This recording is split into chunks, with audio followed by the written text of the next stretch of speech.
Gado Agro, com Kellen Severo. Oferecimento Ihara. Consórcio Massey Ferguson, a partir de R$ 1.470. Acesse cnmf.com.br.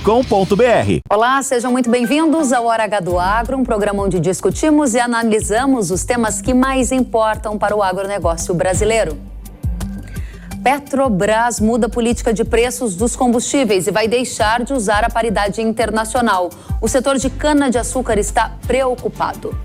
Comissão Europeia aprova a lei ambiental que vai afetar o agro do Brasil. Nós vamos entender os efeitos imediatos para o produtor rural brasileiro e o que vem pela frente depois dessa aprovação.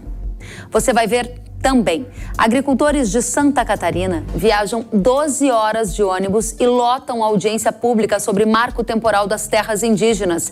Queremos permanecer em nossas terras, dizem eles.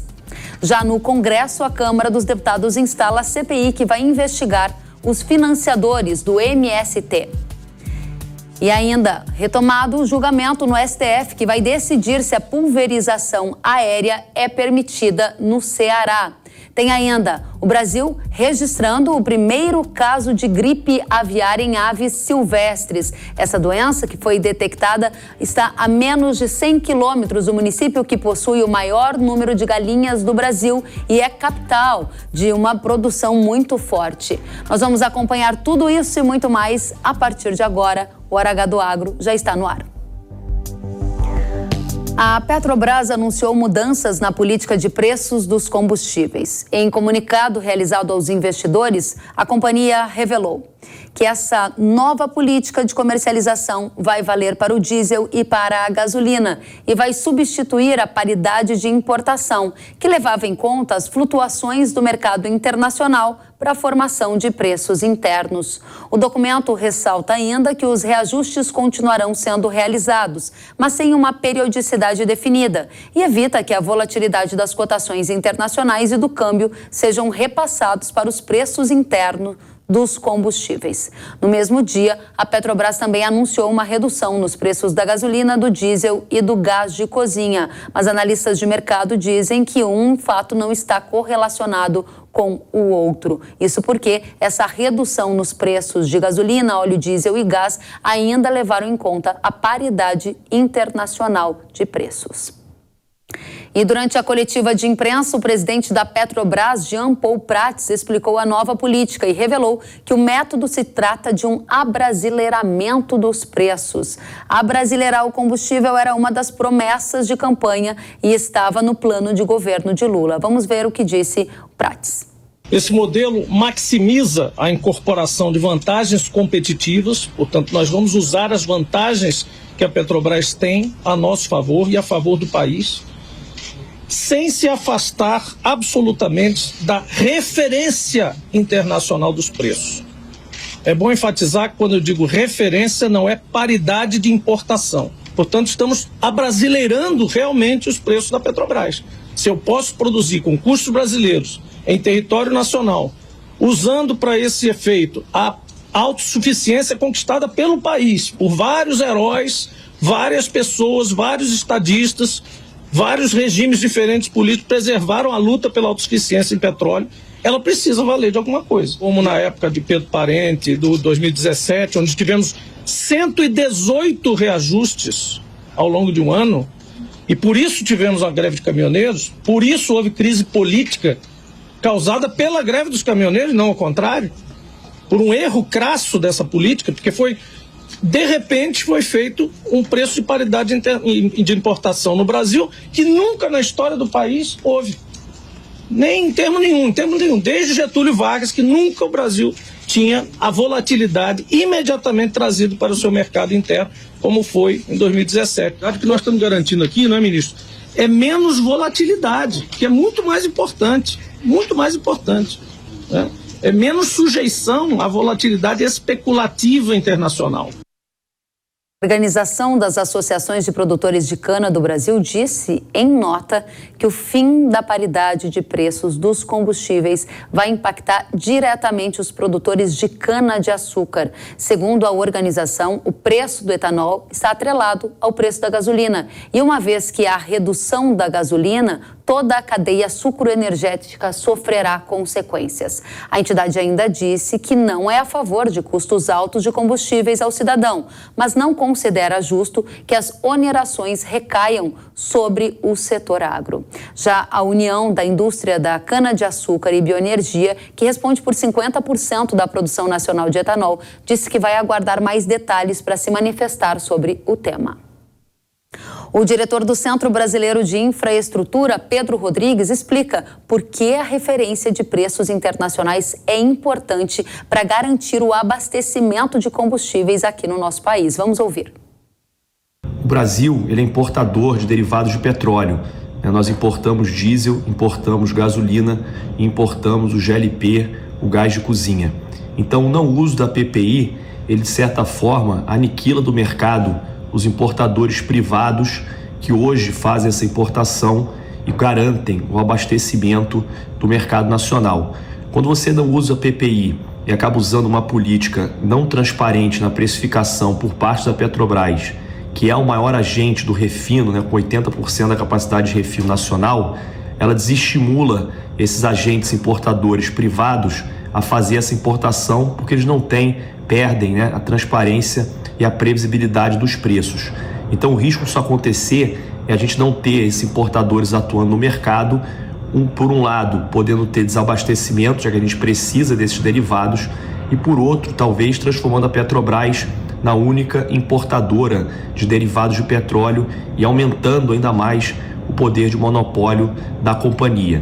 No passado, essa PPI já não foi usada durante um período aqui no Brasil, entre 2014 e 2015, o que trouxe grandes prejuízos à Petrobras, já que a empresa era obrigada a importar combustível mais caro e vender combustível aqui dentro mais barato.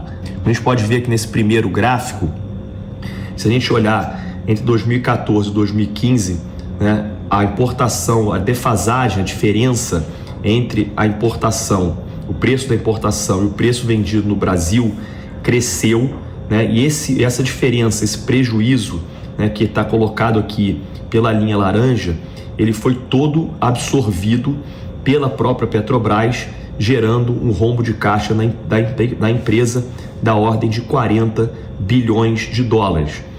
No segundo gráfico, a gente pode ver essa mesma defasagem, essa mesma diferença nesse período entre 2014 e 2015, pouco de 2016, também como a defasagem trouxe esse prejuízo, e essa diferença de preço entre o mercado interno e o mercado internacional era todo suportado também pelo balanço da Petrobras. A Petrobras vai continuar vendendo, vai ser a única importadora e vendendo combustível importado mais caro e nacional mais barato. Como vai ser feito esse mix de preço? Então essa pergunta de como vai ser operacionalizada a nova política de preços ainda está em aberto. Sem falar na perda de competitividade que isso pode causar para outros combustíveis, como por exemplo o GNV, no caso dos carros, do gás natural colocado nos carros, e principalmente do etanol, um biocombustível que ajuda muito o Brasil, principalmente em razão do meio ambiente. Se você cria distorções no preço da gasolina, vendendo gasolina mais barata, isso significa dizer que o etanol perde competitividade. Ou seja, as pessoas deixam de abastecer os seus carros com etanol e passam a abastecer com gasolina. Quem perde com isso é a indústria etanol, uma indústria brasileira consolidada, além do meio ambiente. Pedro Rodrigues, muito obrigada pelos esclarecimentos e as suas avaliações de impactos no Brasil dessa mudança na política de preços da Petrobras e também para os impactos no setor do agro brasileiro, que já demonstrou preocupação sobre esse tema. Obrigada a você, Pedro. E agora a gente troca de tema porque o Conselho Europeu aprovou nesta semana uma lei anti-desmatamento que proíbe a importação de produtos agrícolas vindos de áreas de desmatamento legal e ilegal após o dia 31 de dezembro de 2020. Além disso, para os produtos do agro brasileiro entrarem no bloco europeu, será exigido o cumprimento da legislação sobre direitos humanos e dos povos indígenas, a legislação nacional. A medida vai valer para produtos produtos como soja, café, cacau, chocolate, carne bovina e borracha. E o exportador brasileiro deverá emitir uma declaração confirmando que o produto não tem como origem áreas desmatadas depois desta data de corte lá em dezembro de 2020. Para isso, será necessário fazer toda a rastreabilidade da cadeia, ligando o produto agrícola à coordenada geográfica da área em que foi produzida. Haverá também um sistema de classificação de risco país. Os países serão avaliados com risco baixo, médio ou alto para desmatamento e degradação florestal. As exigências das empresas que quiserem exportar para a Europa irão depender desse nível de risco. Quanto maior o risco, maior as exigências e também penalidades. Essa lei já havia sido aprovada pelo Parlamento da Europa, só que agora, com o aval do Conselho Europeu, ela vai ser publicada no Jornal Oficial da União Europeia e entrará em vigor em 20 dias. Por isso é hora da gente entender profundamente os impactos de curto, médio e longo prazo para o agro do Brasil que exporta produtos agrícolas para essa região, para a Europa. Vamos receber o nosso convidado Daniel Vargas, coordenador do Laboratório de Bioeconomia da Fundação Getúlio Vargas. Professor Daniel, seja bem-vindo ao Jovem Pan News. Tudo bem, Kelly. Muito obrigado. Um prazer falar com vocês mais uma vez. Da mesma forma. E, professor, agora sim é para valer. Lei aprovada no último estágio, alguns dias para entrar em vigor. Aqui no Brasil ainda tem esse tempo de transição. O que muda de imediato para o agro com esta nova lei ambiental europeia? Ótimo. No curto prazo, de imediato, como você disse, Kelly, de 100% da exportação brasileira, em torno de 15% vai para a Europa. Desses 15%, metade, 7,5%, são produtos do agronegócio. A lei europeia atinge em torno de metade ou 60% destes 7,5% do agro. E, portanto, em torno de 4%, 4,5% de todo o produto brasileiro exportado é atingido diretamente por essa norma. Se nós formos colocar em reais, isso daria algo em torno de 15 bilhões ao ano. É pouco em termos totais, porém, é um montante muito significativo, especialmente considerando o momento de vacas magras, digamos assim, e também para aqueles produtores que são afetados. Em relação aos produtores, qual é o montante que nós estamos falando? No caso da soja, 6% dos exportadores brasileiros serão atingidos diretamente. No caso da carne, em torno de 1% dos exportadores serão de forma imediata atingidos. Aqui uma observação, Kelly.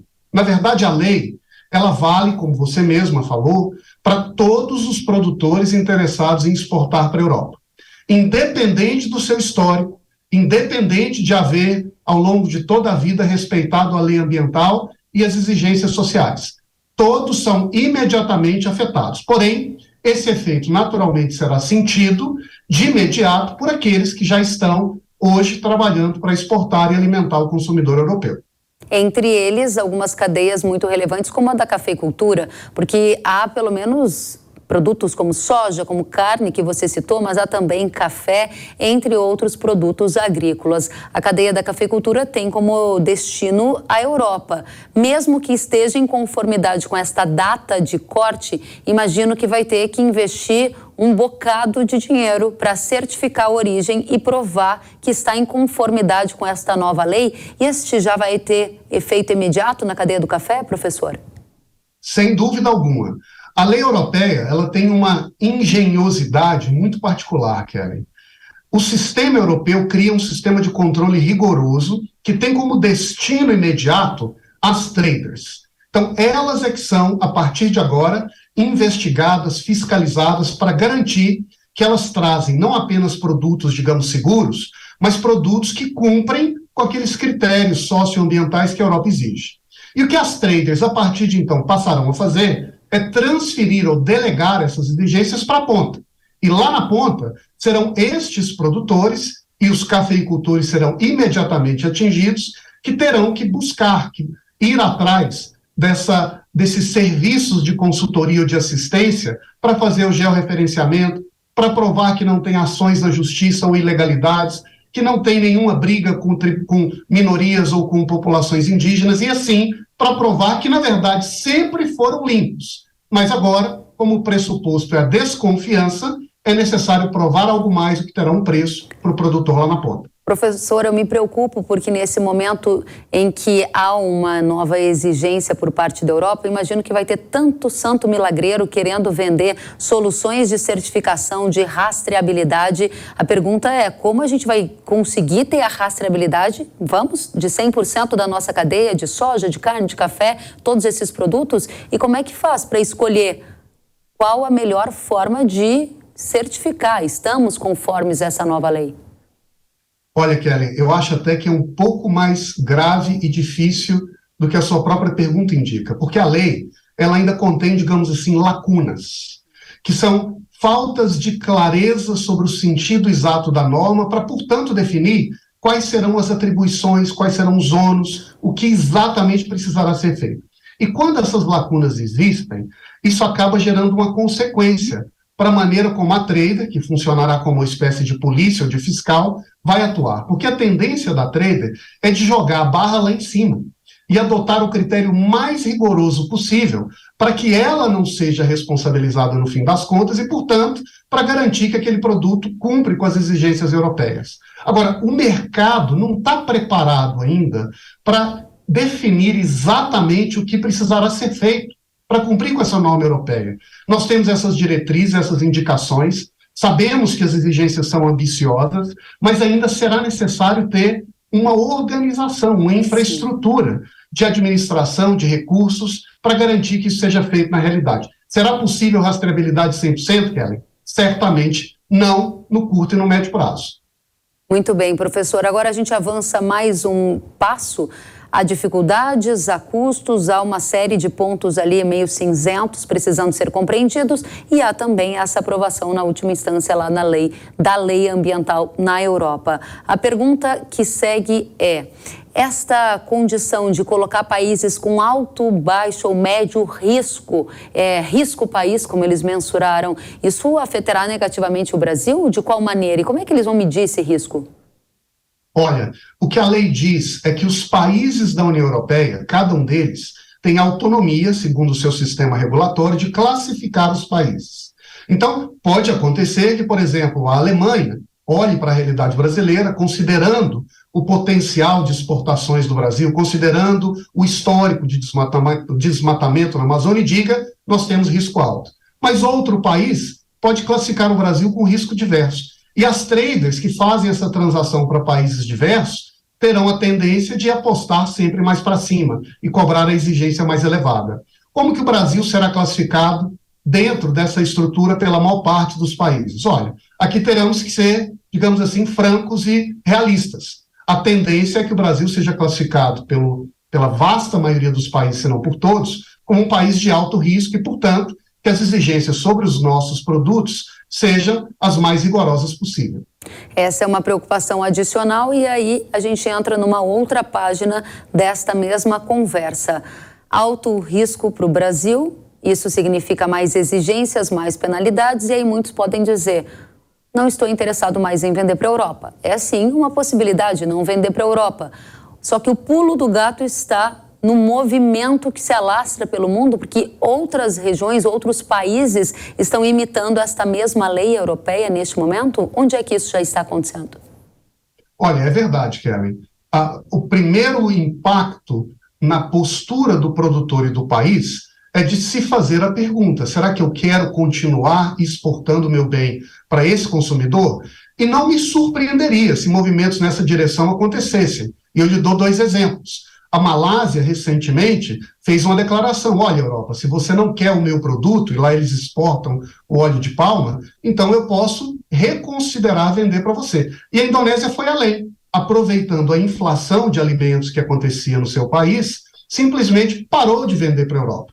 Se nós olharmos para o montante das exportações brasileiras em termos relativos, ao longo dos últimos 10 anos, a participação da Europa na pauta de exportações brasileiras do agro caiu pela metade. E a seguir essa tendência vai cair cada vez mais. Agora, como você mesma destacou, nós não fazemos essa escolha sozinhos. Essa é uma escolha que precisa ser feita olhando para a tendência mundial. E é verdade que outros países, como os Estados Unidos e agora cada vez mais a China, também consideram exigir rastreabilidade dos produtos. Eu acho que tem uma variável aqui que ainda está em jogo, Kelly, e que não está definida. Uma coisa é exigir, eu quero produto limpo, e vou exigir essa condição.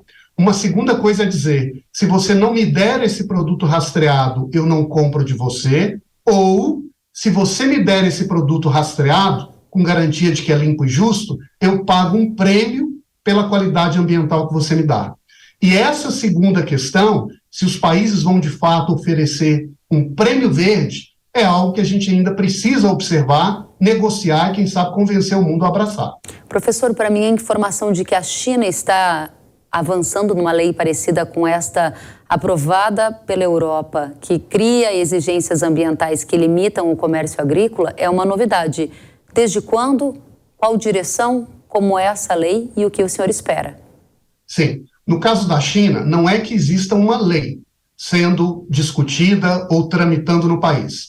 Existem preocupações e discussões sobre a necessidade ou interesse de limpar a base de comércio internacional de alimentos no país. E o que eu posso te antecipar, Kelly, nas conversas que eu tenho participado, é que a direção adotada pelo país não é a europeia, e esse é o ponto que eu estava destacando, é de investigar caminhos para premiar quem produz com mais qualidade, em vez de seguir a rota policial europeia, de punir quem não segue o meu padrão.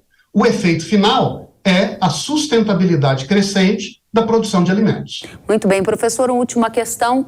Trocando em miúdos tudo o que a gente conversou aqui, na sua avaliação, esta lei trata-se de um protecionismo ambiental disfarçado ou ele está escancarado mesmo? Eu acho que é escancarado, Kelly. E aqui tem uma evidência que sinaliza a razão dessa minha percepção. Há alguns anos, a Europa adotou uma norma análoga a essa para a Indonésia, dizendo: não compro mais produto da Indonésia proveniente de áreas desflorestadas. Na época, houve uma grande euforia e interesse, finalmente, vamos limpar o comércio e garantir a preservação das florestas. Passa o tempo, alguns estudos mostram a realidade. O que aconteceu na Indonésia? Uma redução do desmatamento de não mais do que 1,6%, com um impacto social enorme. Pago por quem? Pelos grandes? Não, pela massa de pequenos produtores que muitas vezes têm como única fonte de renda a produção e exportação do seu bem. Então a tendência, e a Europa sabe desses dados, é que algo análogo possa acontecer com o Brasil. Os grandes passam pelo sarrafo elevado apresentado pela norma, não sem dificuldade, mas quem acaba pagando a conta é a maioria, e isso protege o mercado europeu. Curioso, porque durante a nossa conversa eu me recordei que a mesma Europa que está indo na direção de aprovar essa lei ambiental com várias exigências para os países que enviam produtos, alimentos para lá, é a mesma Europa do Macron, presidente da França, que há 7 dias anunciou um plano para reindustrializar a França. Ou seja, o que vale para cá não vale para lá? É lamentável isso, Karen. Eu acho que o aspecto mais dramático desse ponto, e eu até coloco aqui num tom gentil, digamos assim, com o mundo, é que a Europa, ela exerceu historicamente um protagonismo de puxar essa agenda ambiental. E esses sinais diversos que nós estamos percebendo colocam em xeque não só essa credibilidade do velho continente, mas de acordos como, por exemplo, o Pacto de Paris, que tinha como pressuposto a autonomia de cada país de estabelecer sua meta e seu compromisso de redução de emissões. O Brasil disse: meu compromisso é zerar o desmatamento até 2028. Nós estamos em 2023, mas parece que para a Europa não importa mais o acordo de governança internacional. O que importa é o seu interesse e a vontade de cumprir com o privilégio, com a proteção do seu consumidor. Isso parece que é um risco para o mundo e um desafio para a própria agenda ambiental. Professor, a última pergunta que eu te faço é: chegamos no limite da agenda verde? A partir de agora ela retrocede porque sai da parte discursiva e encontra barreiras na prática? Ou seja, se percebe que muito do que foi pregado não funciona? Ou não, ela tem fôlego para avançar mais e em algumas condições continuar vilanizando a produção de alimentos? A parte empírica da sua pergunta eu não sei responder de imediato. O que eu posso dizer de forma realista e direta, Kelly, é que nós estamos, sim, testando o limite desta agenda ambiental e deste movimento ambiental, como ele foi construído, organizado e avançado ao longo das últimas décadas. Eu espero que a gente consiga encontrar uma saída honrosa para garantir produção com sustentabilidade. Mas os sinais são sinais de preocupação. Muito bem, o Brasil tem muito a ensinar para vários países, né? Produzir e preservar, a gente faz isso muito bem por aqui. Daniel Vargas, coordenador do Laboratório de Bioeconomia da Fundação Getúlio Vargas, uma satisfação recebê-lo, volte sempre. Estou à disposição, um prazer voltar a falar com vocês. Da mesma forma, até a próxima. E nós vamos para um rápido intervalo e na volta você vai ver que agricultores de Santa Catarina lotaram a audiência pública sobre marco temporal das terras indígenas e eles dizem: queremos permanecer em nossas terras. Alguns deles viajaram mais de 12 horas para participar da discussão que aconteceu em Florianópolis. Tudo isso e muito mais já já. Eu aguardo você.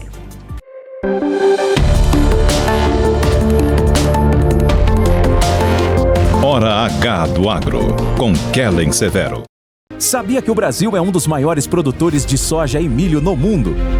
Esse mercado movimenta mais de 70 bilhões de dólares anualmente e tem muitas oportunidades. Com o curso de comercialização de soja e milho da NIL, você aprende a negociar preços em bolsas internacionais e proteger seu capital. O professor João Birkan tem mais de 60 anos de experiência e vai te ensinar como ganhar dinheiro no agronegócio. Garantir uma taxa melhor do dólar para daqui a 12 meses. Esse curso é ideal para você que quer trabalhar com trading de soja e milho no mercado financeiro e para você que é produtor e quer potencializar os lucros com sua safra. Ingresse no setor que mais cresce no Brasil. Acesse nilcursos.com.br e inscreva-se. Precisando de uma nova máquina para aumentar a sua produtividade? Aqui no Consórcio Nacional Massey Ferguson lançamos o Grupo 377. Com ele vem vários benefícios exclusivos para você, como planos em até 10 anos para pagar, sem juros, sem taxa de adesão e parcelas reduzidas a partir de R$ 1.470. Aproveite e procure a rede de concessionárias Massey Ferguson. Quer saber mais? Acesse www.cnmf.com.br ou entre em contato pelo WhatsApp 11 9 30 16 03 16.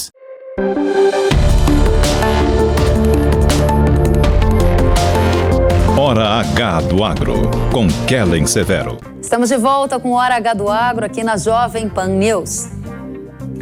O Supremo Tribunal Federal retomou o julgamento que vai definir se é constitucional ou não a pulverização aérea de agroquímicos. Essa ação foi ajuizada pela Confederação da Agricultura e Pecuária do Brasil, que questiona uma lei do Ceará que proibiu a pulverização aérea no estado. O julgamento desse tema já tinha começado e ficou parado depois que um dos ministros da corte pediu mais tempo para analisar o assunto. É super importante a gente analisar o caso do Ceará para avaliar se há risco dessa mesma condição de proibir pulverização aérea se espalhar para outros lugares do país ou se a gente vai ganhar a garantia jurídica para continuar com esses manejos agrícolas. Rodrigo Kaufmann é o nosso convidado, ele é assessor jurídico da Confederação da Agricultura e Pecuária do Brasil. Seja muito bem-vindo, Rodrigo. Eu que agradeço, estou à disposição. Muito obrigada. A gente gostaria de saber se a expectativa da CNA para o resultado do julgamento é que o STF autorize a volta da pulverização agrícola no Ceará. Perfeito, Kelly. Bom, nós alegamos a nossa ação direta de inconstitucionalidade, a inconstitucionalidade dessa lei do Estado do Ceará, exatamente porque acreditamos que nós temos aqui uma dupla inconstitucionalidade, né? Em primeiro lugar, o problema da competência, né? Esse é um assunto da competência da União, e tanto é assim que nós temos a autorização para a pulverização aérea no país inteiro. É uma atividade, vamos dizer assim, hiperregulamentada e fiscalizada por MAPA e por ANAC, por Ministério Público e todos os órgãos ambientais. Então nós acreditamos que de fato nós estamos aqui diante de uma inconstitucionalidade formal. E além disso, a inconstitucionalidade material, exatamente porque a atividade em si faz parte do tipo de planejamento que se tem numa agricultura profissional, né, que calcula os custos e que oferece produtos com preços adequados. Então, nossa expectativa é que sim, o Supremo Tribunal Federal vai entender ao final que esta lei é inconstitucional e que as demais leis, e hoje nós temos algumas leis municipais também, mais ou menos seguem esse mesmo caminho, vão ser declaradas inconstitucionais. Bom, você está falando que algumas leis municipais seguem esse caminho, eu já vou te perguntar sobre isso, mas antes eu gostaria de entender um pouco mais dessa sua expectativa de que o STF autorize a pulverização aérea também no estado do Ceará. Alguns ministros já se manifestaram publicamente sobre o tema, com base em que você afirma que o STF deve se posicionar favorável à manutenção da pulverização aérea?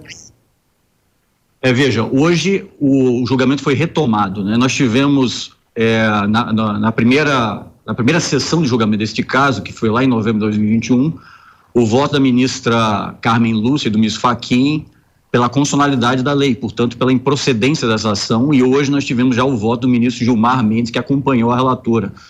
A nossa surpresa foi que o voto do ministro Gilmar Mendes veio sem vamos dizer assim, sem um apanhado, um arrazoado mais consistente sobre a sua posição, apenas acompanhou a ministra Carmen Lúcia, né? Nós tivemos argumentando e apresentando dados para todos os ministros do Supremo Tribunal Federal, então nós ainda acreditamos que neste caso especificamente nós vamos ultrapassar essa fase vamos dizer assim, de uma falta de conhecimento sobre como é que se dá efetivamente a atividade de pulverização aérea no Brasil inteiro, né? Nós estamos falando de fato de uma atividade que talvez seja uma das mais profissionais que nós tenhamos, né?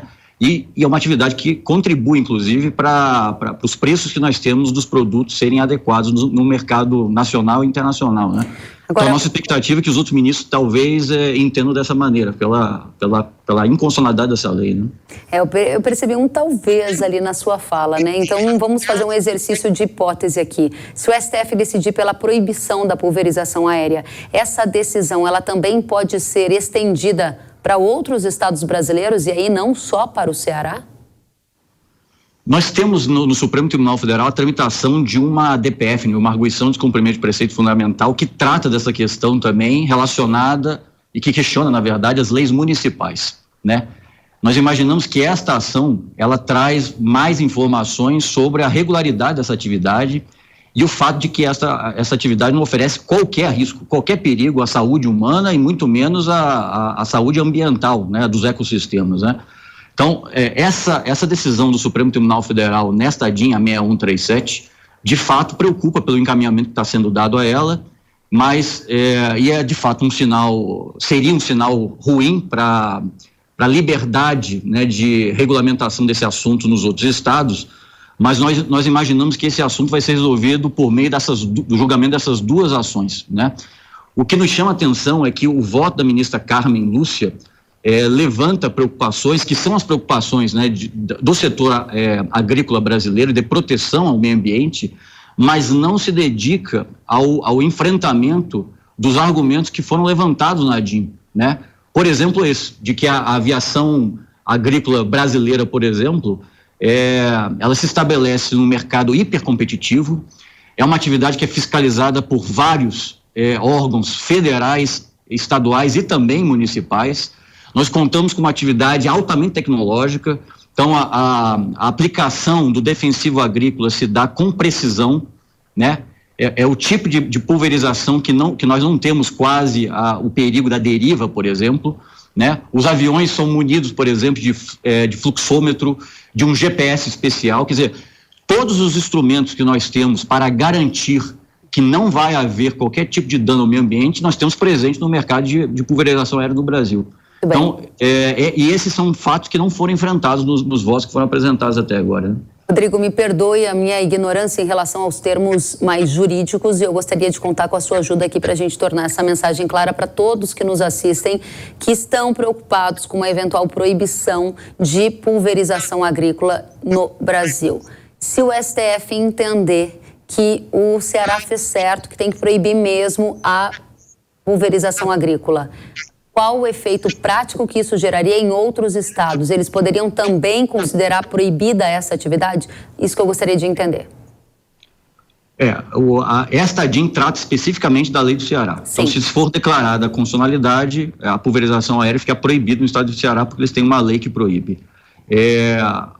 O que o Supremo está dizendo, vamos dizer assim, na sua decisão, é que os estados e os demais estados do Brasil poderiam regular essa matéria, proibido também a pulverização aérea. Esse é o sinal. Isso não tem um efeito, vamos dizer assim, imediato, apenas indica que a competência do Estado em matéria de meio ambiente permite que eles proíbam a pulverização aérea, né?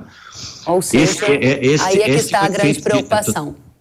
Esse é o motivo da preocupação, de fato. Muito bem, e você disse que há outros projetos de leis de outros estados que também querem proibir a pulverização aérea. Existe esse movimento? Nós fazemos um monitoramento em relação a alguns estados. Esses projetos de leis eles não seguem adiante, mas infelizmente no Brasil nós temos algumas leis municipais que também igualmente proibiram a pulverização aérea, né? E essas leis foram objeto de uma ação específica também da CNA que questiona a constitucionalidade delas. Parte em relação à competência formal, ou seja, nós alegamos que somente a União tem o poder de eventualmente proibir essa atividade, e parte em relação à inconstitucionalidade material, ou seja, os produtores rurais, eles têm liberdade para definir este tipo de pulverização, obviamente observando as limitações que a legislação federal estabelece, né?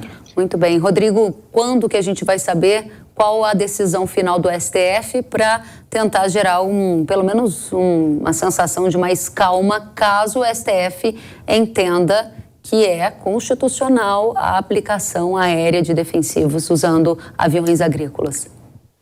Esse julgamento está se dando por meio da sessão virtual, né? A sessão virtual foi reaberta hoje e ela vai continuar até quinta-feira da semana que vem. Então, até quinta-feira da semana que vem, se nenhum outro ministro pedir vista, nós teríamos uma decisão definitiva nesse assunto. Há a possibilidade deles pedirem vista e aí o processo ser prorrogado?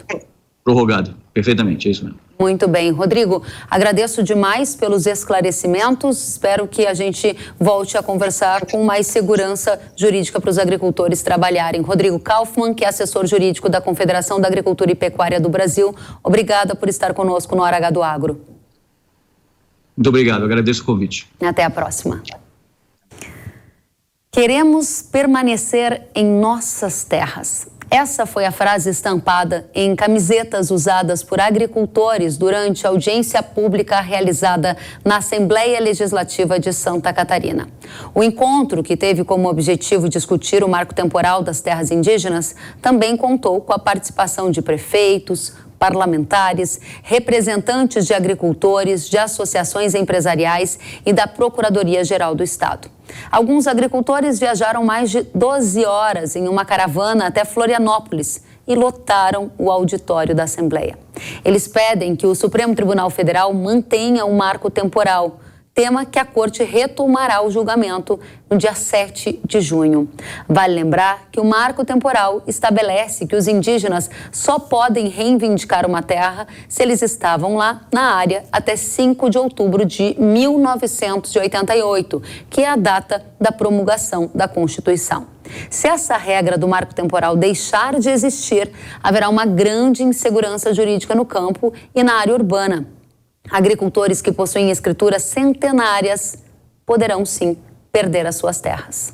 E essa é a maior preocupação em diferentes estados brasileiros neste momento. Durante a audiência pública em Santa Catarina, Christian Lassig, um jovem de 18 anos, filho de pequenos produtores de leite, fez um desabafo. Vamos conferir. Me chamo Christian Lassig, eu tenho 18 anos, resido com a minha família no interior de Cunhaporã, na linha Araçazinho. A nossa propriedade, ela se consiste basicamente na produção de leite, bovinocultura de leite. Eu nasci, cresci em meio a esse conflito. Nós temos uma propriedade familiar que vem passando de geração a geração, ano após ano. É um trabalho de muito tempo. Meus bisavós chegaram àquelas terras em 1954. Eles estavam desde aquela época desbravando, colonizando, tentando tirar daquela terra o seu sustento, a sua dignidade. Mas existem famílias que estão estabelecidas há muito mais tempo que a minha. E nos últimos anos, elas precisam conviver diariamente com inseguranças e incertezas, não sabendo ainda se podem investir em suas terras, preocupados com o que vão fazer, se realmente um dia precisarão sair. Vocês têm noção da aflição e a incerteza que é passar diariamente, viver num local desses? Uma conversa entre vizinhos geralmente termina: O que vai ser de nós se nós um dia realmente precisarmos sair daquela terra? É uma pergunta que todos os agricultores se fazem e que não tem resposta. Por que nós, agricultores, que adquirimos honestamente as terras, que foram escrituradas com aval do governo, que foram compradas com suor, dignidade, nós precisamos agora passar por tantas aflições e ainda por cima ser tratados como bandidos? Precisar abandonar a terra de um dia para outro? Isso se chama justiça? Muito emocionante o desabafo do filho de agricultores Christian. Muitos outros agricultores também aproveitaram o momento na tribuna da Assembleia de Santa Catarina para expor as preocupações. O senador Jorge Seife, que participou desta audiência pública em Santa Catarina, revelou à Hora H do Agro que o governador do estado está tentando uma interlocução com a Advocacia Geral da União e com os ministros do Supremo Tribunal Federal, que vão logo mais retomar a discussão do marco temporal das terras indígenas na corte. Vamos conferir. O que nós temos feito sob a liderança do governador Jorginho Melo, interlocuções dentro da Advocacia Geral da União, com o ministro Jorge Messias, de que poderíamos eventualmente conversar governo federal, governo estadual, para se indenizar eventuais prejuízos que algum desses povos indígenas que reivindicam essas terras de Santa Catarina sejam indenizados e não retire esses produtores rurais de suas terras. Essa é uma providência. Mas, acima de tudo, Kelly, o que nós temos feito é interlocuções políticas dentro aqui do Senado, dentro da Câmara, dentro da Assembleia Legislativa, prefeitos, vereadores e também junto ao Supremo Tribunal Federal para conscientizar e para validar os ministros do Supremo, visto que hoje está empatado, são 2 votos, um a favor e um contra, que isso pode causar realmente uma conflagração, realmente pode causar uma espécie de guerra, briga de povos por questões de terra que já estão superadas em 5/10 de 1988. Muito obrigada, senador Seife, pelos esclarecimentos e por trazer informações para a gente direto de Santa Catarina. Agora a gente troca de assunto. Nosso tema é MST. A Câmara dos Deputados instalou a Comissão Parlamentar de Inquérito que vai investigar o MST. O relator será o deputado Ricardo Salles e a presidência da CPI ficará nas mãos do deputado Tenente Coronel Zucco. Em nota, o MST afirmou que a CPI não possui objeto determinado e que representa uma tentativa de criminalizar o movimento e pressionar o governo. E o governo brasileiro confirmou o primeiro caso de gripe aviária no Brasil. O vírus H5N1 foi detectado em 3 aves silvestres no litoral do Espírito Santo. A gripe aviária é uma doença viral altamente contagiosa que afeta aves domésticas e aves selvagens. Uma das formas de transmissão ocorre através da migração destes animais que carregam o vírus. E não há risco para o consumidor de carne de frango e ovos de contrair a doença através dos alimentos ingeridos, por exemplo, carne de frango, ovos e outros alimentos como estes. O Centro de Estudos Avançados em Economia Aplicada da USP, o CEPEA, revela que a detecção desses 3 casos no Espírito Santo ocorreu a menos de 100 quilômetros de distância de Santa Maria de Jetibá. Neste município do Espírito Santo está o maior número de galinhas poedeiras do Brasil. Na sexta-feira, a Secretaria de Agricultura do Espírito Santo informou que encaminhou para análise 4 novas aves silvestres com suspeita da doença. A Associação Brasileira de Proteína Animal afirma que o fato não altera o status do Brasil de livre da doença na Organização Mundial de Saúde Animal. Ainda que o vírus fosse identificado em plantéis comerciais, o que não aconteceu, os impactos poderiam ser reduzidos, disse o presidente da ABPA, Ricardo Santin. Vamos acompanhar em detalhes. Esses países já convivem com essa doença há mais de 3 anos e estão exportando, estão fazendo isso. Então, o que acontece? O Brasil não vai ter consequências se mantiver nessas aves silvestres, que são aves de migração, como bem você falou. Está fora da produção. Está fora da produção industrial do Brasil. Nós exportamos para 150 mercados. Mais de 135 deles já aceitam, inclusive, se por acaso chegasse numa ave de produção, aceitar aquilo que se chama de regionalização, zoneamento ou compartimento. É algo que já acontece com a Europa e com os Estados Unidos. Eles têm, por exemplo, Estados Unidos, tem em 47 estados ocorrência de influenza aviária. e esse ano exportou para mais de 23 países. Muito bem, obrigada, Santim, pelos esclarecimentos. A gente segue acompanhando com muita atenção este tema. Por isso, a gente vai tratar agora de gripe aviária com foco nos mercados. Mercados de proteínas, mercados de grãos. César de Castro, consultor de agronegócio do Itaú BBA, é o nosso convidado. Seja muito bem-vindo, César. Obrigado, Kelly. Prazer estar aqui com vocês. Da mesma forma, obrigada por estar conosco. César, qual a preocupação no momento para o mercado de aves e ovos no Brasil? A notícia da gripe aviária em aves silvestres já gerou algum efeito? Eu diria que não, Kelly. Os preços até cederam um pouco nessa semana, mas tem mais a ver com a conjuntura, né? A segunda quinzena, geralmente mais fraca, e até seria de se esperar que não tivéssemos grandes efeitos nos preços, dado que não tem nem o embargo, nada em questão, dado que isso já era sabido, né? Se tivesse ocorrência em aves silvestres, isso não tiraria do Brasil o status.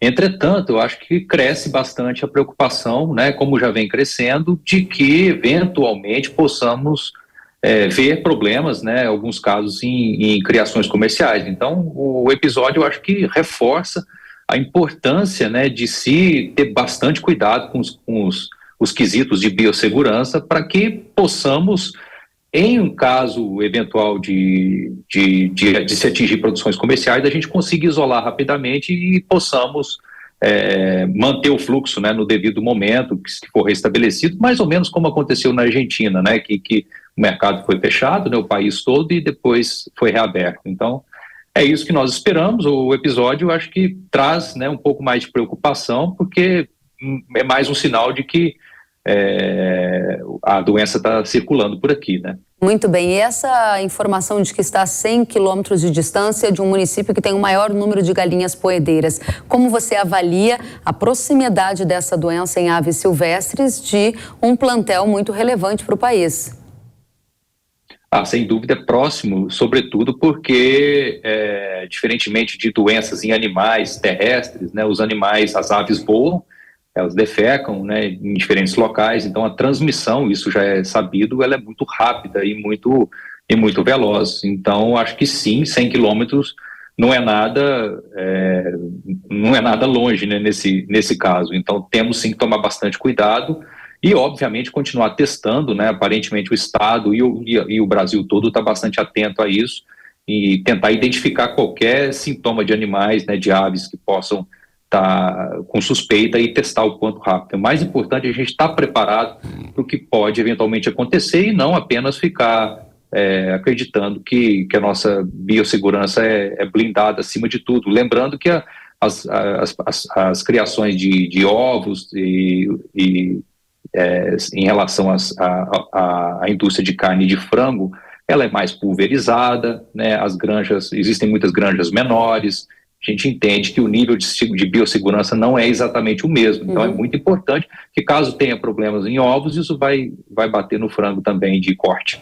Esse é um ponto que eu gostaria de explorar com você. Muitas mensagens da nossa audiência tentando entender o efeito de uma eventual detecção de gripe aviária em plantéis comerciais no preço do frango, por correlação no preço da carne bovina e também dos ovos. O que aconteceria no momento seguinte numa eventual detecção dessa doença em rebanhos comerciais aqui no Brasil? Olha, o natural de se esperar seria, né, o fechamento do mercado de exportação, né, isso preocupa mais no frango de corte do que nos ovos, mas fecharia tudo, né, mas a exportação de carne de frango, ela é muito relevante, próximo de 30% de toda a produção, e isso poderia fazer com que a gente tivesse uma logística bem mais complicada aqui, porque é um ciclo de produção, né, uma indústria em produção em que você tem granjas com animais terminando, indo para o frigorífico, linhas de abate. Então é de se esperar que a oferta aumentasse no mercado doméstico, porque não poderíamos exportar. Isso tenderia a baixar preços, né? O timing disso diz muito sobre a amplitude dessas possíveis quedas de preço, e num segundo momento uma explosão, dado que a produção teria que reduzir, e quando fosse restabelecido a gente não teria tanta oferta disponível assim. Então tudo depende muito do quanto tempo ficaria fechado, se é que vai fechar para muitos mercados, e obviamente outro impacto seria na demanda de milho, né, que já é um setor que está sentindo bastante, né, a pressão de uma leitura muito mais favorável de oferta, que deve vir, né, na esteira do fenômeno El Niño, que ajuda as safras da América do Sul no próximo ciclo, uma safrinha que vem bem, e principalmente a safra americana com sinais de aumento também. Então, seria um embarque, eu acho que para a demanda de milho também. Então, não somente as carnes poderia ter problemas, mas também o milho, né? Acho que isso poderia. Agora, tudo dependerá muito da nossa eficiência em isolar um eventual foco, né? Se a gente conseguir conduzir isso relativamente bem, o problema tende a ser de um curto prazo de curto prazo, mas se isso for um pouco mais complicado e mais sem controle, como a gente viu nos Estados Unidos, não é bem uma boa comparação, porque lá eles têm muito mais aves, né, silvestres circulando por ali, estão bem mais nas rotas. A gente poderia ter problemas bem maiores aqui se espalhar, e aí, obviamente, os embargos poderiam ser maiores. Então, é isso que nós tememos, é uma resposta não perfeita no caso de uma ocorrência. Eu vou passar para a discussão do milho a seguir com você. Antes, eu gostaria um pouquinho mais da sua análise sobre proteínas, né? Se eventualmente ocorresse um embargo, mesmo que temporário, para as exportações de frango, a sua análise é que aumentaria a oferta doméstica. Isso derrubaria o preço no primeiro momento e geraria também efeito colateral na formação do preço da arroba do boi. Muita gente preocupada entre os pecuaristas. Essa é uma correlação que é verdadeira? É verdadeira, sim. O frango ele tem correlação, né, especialmente com o dianteiro bovino. Isso seria, sim, ruim para o boi também. Difícil medir o impacto disso, né? Eu imagino que se for algo relativamente de curto prazo não teria tanto impacto, mas vale dizer que é um momento que o boi, né, atravessa aí um período de muita oferta, a carne está preços bem baixos. Então, se a gente tivermos, né, um aumento muito grande da oferta de frango no mercado interno, isso pesa, sim, na carcaça bovina. Eu entendo que sim. Para fechar esse ponto, você falou sobre embargos às exportações numa eventual ocorrência da gripe aviária em plantel comercial no Brasil. A gente ouviu o presidente da Associação Brasileira de Proteína Animal antes de você e ele falava sobre regionalização, eventualmente embargar por um período de tempo determinadas áreas no Brasil. Isso está sendo feito em outros países do mundo porque é uma pandemia de gripe aviária. Dá para imitar esse modelo e prever efeitos menos catastróficos para a cadeia do agro caso essa doença avançar? Esperamos que sim, né, Kellen? É exatamente por isso, né? Já aconteceu em outros países, né? A doença praticamente está em todos os países produtores de frango, né, e de ovos. Então esperamos que o nosso tratamento não seja diferente, mas nunca vivemos isso, né? E o Brasil, né, tem características em outros episódios de outras doenças. Sempre foi muito mais traumático por aqui, né? Lidar com vaca louca, lidar com aftosa, os problemas podem ser um pouco diferentes, né? Não é a mesma coisa como os compradores enxergam um país e outro. Então isso vai depender muito da nossa resposta aqui, tá? Eu acho que foi muito bom e rápido como veio a notícia da confirmação desses 3 casos, mas não é bem um espelho do que já ocorre em outros países, né? Esperamos que sim, mas nunca vivemos isso. Muito bem, fica aqui com a gente, César, a gente vai trocar de assunto e eu chamo você em um segundo. O César há pouco falava sobre a condição de milho, de grãos no Brasil. E a colheita de milho segunda safra, ela começou em Mato Grosso. Os primeiros trabalhos acontecem em áreas irrigadas lá do estado. E o que preocupa os agricultores são os preços do cereal, preços que despencaram, né? Dados do IMEA indicam que o grão disponível é negociado na casa de R$40 por saca. Em algumas regiões, região de Sorriso chegou a 36. E o governo já chegou a falar publicamente sobre política pública de apoio à comercialização de grãos e até política pública de preço mínimo. De volta para o César, que é um grande entendedor do mercado de carnes e de grãos. E a pergunta que eu te faço é: o preço do milho vai cair ainda mais aqui no Brasil? Você deu uma pista na sua resposta anterior. O que você está vendo nos cenários para soja e milho? Kellen, esse risco existe, já caiu muito rapidamente. Nós não esperávamos uma tamanha queda tão rápido, né? A safrinha nem entrou, ela está apenas começando a ser colhida, mas tem um conjunto de elementos um pouco preocupante, né? Os prêmios estão muito amassados, né? Estão muito negativos nesse momento por essa interpretação de que a safrinha é grande e tem muito pouco volume comercializado, né? Então os compradores, eles sabem que estão de braços cruzados praticamente, comprando apenas da mão para a boca para as necessidades de curto prazo, sabendo que vai entrar um volume grande. Então, tudo leva a crer que esse volume grande, né, ele vai pesar mais adiante no mercado. Agora, a questão que é determinante para isso é o desenvolvimento da safra americana.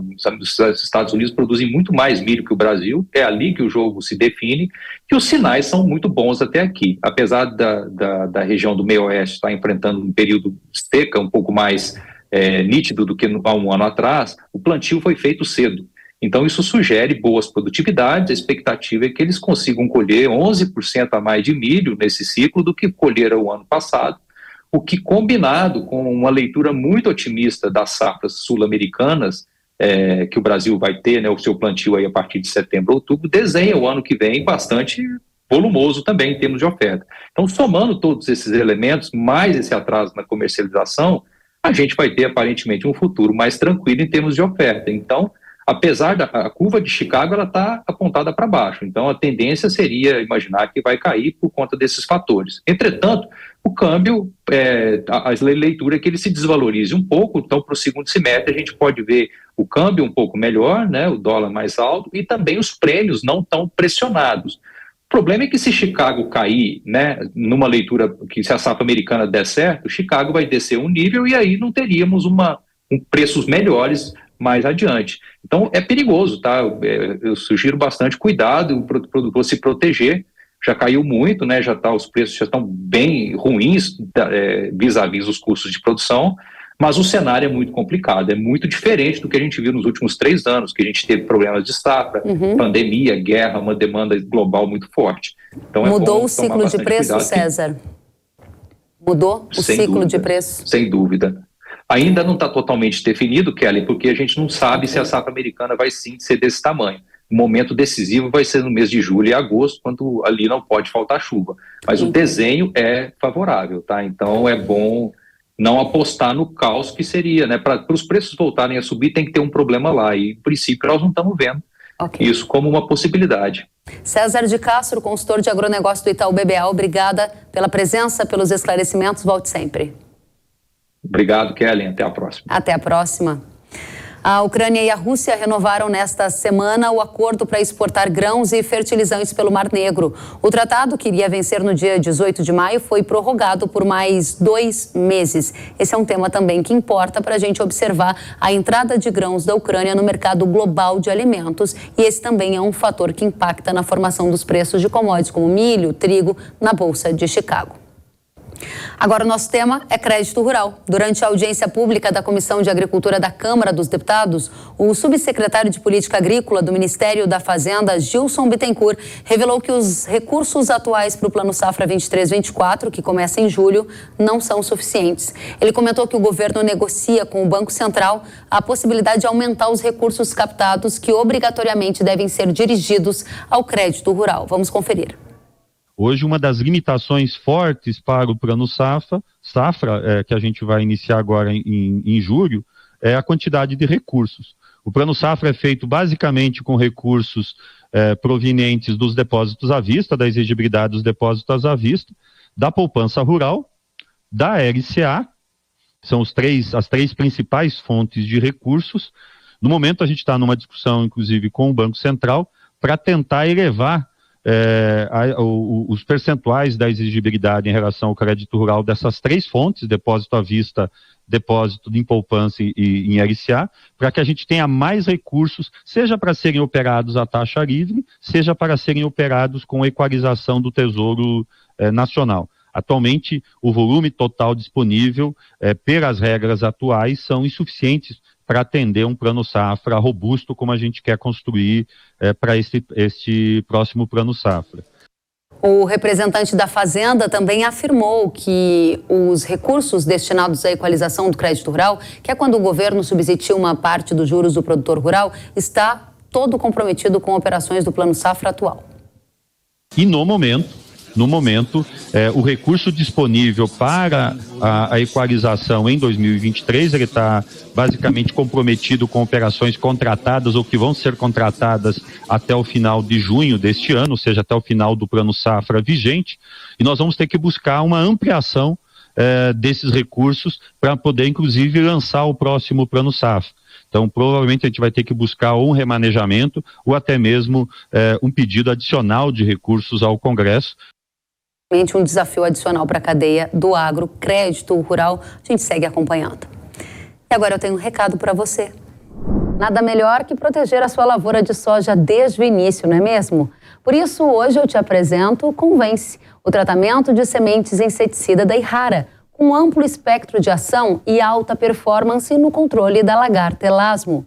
Com um amplo espectro de Convence, você tem controle simultâneo de mastigadores e sugadores. Solução Yara indispensável para o controle de elasmo. Lavoura com Convence tem proteção do vigor e da produtividade.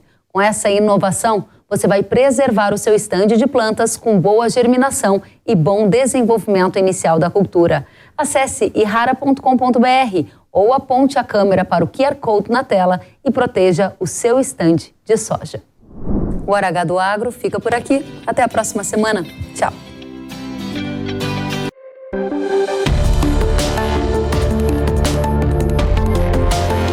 Hora H do Agro, com Kellen Severo. Oferecimento Yara. Consórcio Massey Ferguson, a partir de R$ 1.470. Acesse cnmf.com.br. Realização Jovem Pan News.